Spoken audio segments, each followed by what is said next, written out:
ಹಜರತ್ ಟಿಪ್ಪು ಸುಲ್ತಾನ್ರವ್ರ ಜಯಂತಿ ಉತ್ಸವ ನಾವು ಯಾಕೆ ಮಾಡಬೇಕಂದ್ರೆ, ಈ ದೇಶವನ್ನು ಗಟ್ಟಿಯಾಗಿ ಕಟ್ಟಿದವರು, ಈ ದೇಶದಲ್ಲಿ ನಿಮಗೆ ಜಾಗ ಇಲ್ಲ ನಡೀರಿ, ನಾನು ಪ್ರಾಣ ಕೊಡ್ತೇನೆ ಕರೆ ಈ ದೇಶ ಉಳಿಸ್ತೇನಂತೇಳಿ ಹೋರಾಟ ಮಾಡಿದಂಥ ಮಹಾನ್ ವ್ಯಕ್ತಿ ಟಿಪ್ಪು ಸುಲ್ತಾನ್ ಅವರು. ತನ್ನ ಮಕ್ಕಳನ್ನು ಲೆಕ್ಕಿಸ್ ನೋಡಲಿಲ್ಲ, ನನ್ನ ನೆಲ ಈ ಭೂಮಿ ನಂದು ಅಂತಕ್ಕಂಥದ್ದು. ಆದರೆ ಇತ್ತಿತ್ತಲಾಗಿ ನಾನು ನೋಡ್ತಿದ್ದೀನಿ, ಇತಿಹಾಸವನ್ನು ತಿರುಚಿ ಜನರನ್ನು ಮೋಸ ಮಾಡ್ತಕ್ಕಂಥ ಕೃತ್ಯ ನಡೀತಾ ಇದೆ. ಆ ಇತಿಹಾಸವನ್ನು ತಿರುಸ್ತಕ್ಕಂಥವ್ರಿಗೆ ಅಂಬೇಡ್ಕರ್ ಅವರೊಂದು ದೊಡ್ಡ ಅಸ್ತ್ರ ಕೊಟ್ಟು ಹೋಗಿದ್ದಾರೆ. ದೊಡ್ಡ ಅಂಬೇಡ್ಕರ್ ಅವರ ಅಸ್ತ್ರ ಏನಂದ್ರೆ, ನನ್ನಿಂದ ಇವತ್ತು ಪೊಲೀಸ್ ಅಡ್ಡಾಡ್ತಿದ್ರ, ಈ ದೇಶದೊಳಗೆ ಪ್ರಧಾನಿ ಅಂತೇಳಿ ಅಡ್ಡಾಡ್ತಿದ್ರ, ಅವ್ರು ಏನು ಕೊಟ್ಟಾರಂದ್ರೆ ಬಾಂಬ್ ಕೊಟ್ಟಿಲ್ಲ, ಖಡ್ಗ ಕೊಟ್ಟಿಲ್ಲ, ನಿಮ್ಮ ದೊಡ್ಡ ಶಕ್ತಿ ಏನು ಕೊಟ್ಟಾರಂದ್ರೆ ಮತದಾನ. ನೀವು ನಾವುಗಳದ್ದು ಯೋಚನೆ ಮಾಡಬೇಕಾಗಿದೆ. ಅಜ್ಜನವ್ರು ಹೇಳಿದ್ರಲ್ಲ, 75% ಜನ ಇದ್ದೀವಿ ಅಂತ ಹೇಳಿದ್ರಿ. 75% ಜನರಿಗೆ ಅಧಿಕಾರ ಎಲ್ಲಿ ಸಿಕ್ಕತಿ? ಅಧಿಕಾರ ಇಲ್ಲ ಅಂದ್ರೆ ಏನು ಮಾಡೋಕ್ಕಾಗೋದಿಲ್ಲ ಅಂತ ಅಂಬೇಡ್ಕರ್ ಅವ್ರು ಹೇಳಿದ್ರು. ಮಾಸ್ಟರ್ ಕೀ ಎಲ್ಲಿ ಐತಪ್ಪ ಅಂದ್ರೆ ರಾಜಕಾರಣದಾಗ ಐತೆ ಅಂತ ಹೇಳಿದ್ರು. ಹಾಗಿದ್ರೆ ಇವತ್ತು ನಮ್ಮ ಯೋಚನೆಗಳು ಎಲ್ಲಿಗೆ ಬೇಕಾಗಿದ್ದಾವಂದ್ರೆ, ನಾವು ಎಲ್ಲಿ ಫೇಲ್ ಆಗಾಕತ್ತೀವಿ, ನಾವು ಎಲ್ಲೆಲ್ಲಿ ಫೇಲ್ ಆಗಾಕತ್ತೀವಿ, ನಮ್ಮನ್ನು ನಾವು ಆಯ್ಕೆ ಮಾಡ್ಕೊಳ್ತಕ್ಕಂಥ ಶಕ್ತಿ ಎಲ್ಲಿ ಫೇಲ್ ಆಗಾಕತ್ತಿ, ಅದನ್ನು ಹೆಂಗೆ ನಾವು ಪಡ್ಕೋಬೇಕು.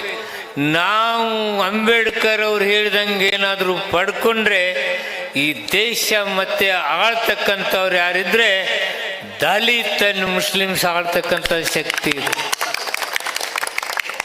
ನಾವು ಯಾರ ಕೈಯಾಗ ಕೊಡ್ತಾ ಇದ್ದೀವಿ ಇದನ್ನೆಲ್ಲ? ಎಲ್ಲಿ ಫೇಲ್ ಆಗ್ತಾ ಇದ್ದೀವಿ ನಾವು?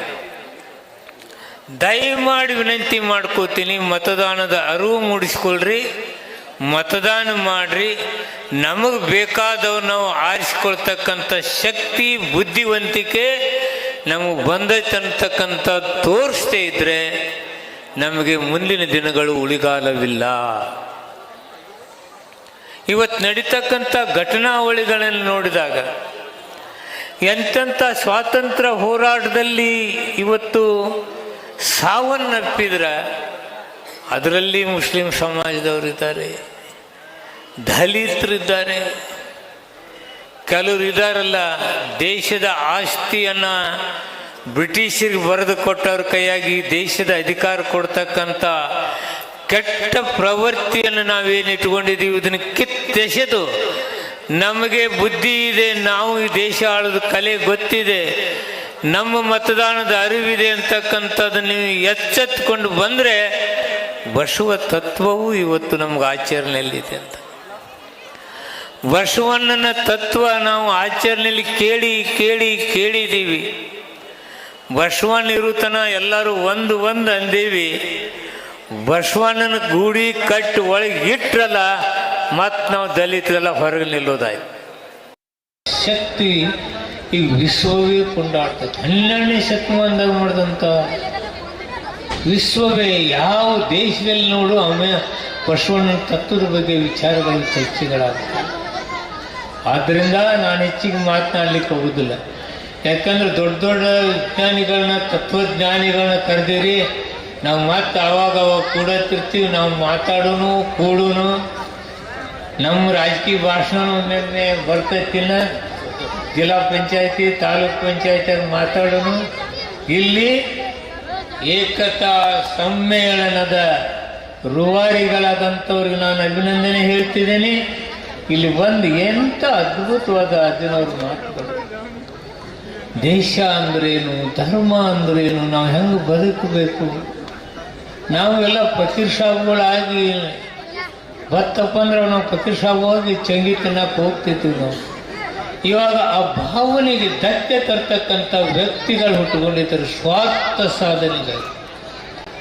ಸ್ವಾರ್ಥಕ್ಕಾಗಿ ದೇಶವನ್ನು ವಿಭಜನೆ ಮಾಡತಕ್ಕಂಥ ಜಾತಿಗಳ ನಾನು ಮಾತನಾಡ್ಲಿಕ್ಕೆ ಹೋಗೋದಿಲ್ಲ. ಏನು ಬಂದಿದ್ದಾರೆ ಅವರೆಲ್ಲರಿಗೂ ನಾನು ಅವಕಾಶ ಕೊಡ್ಲಿಕ್ಕೆ ನಾನು ಮಾತಿಗೆ ವಿರಾಮ ಆಗ್ತೇನೆ.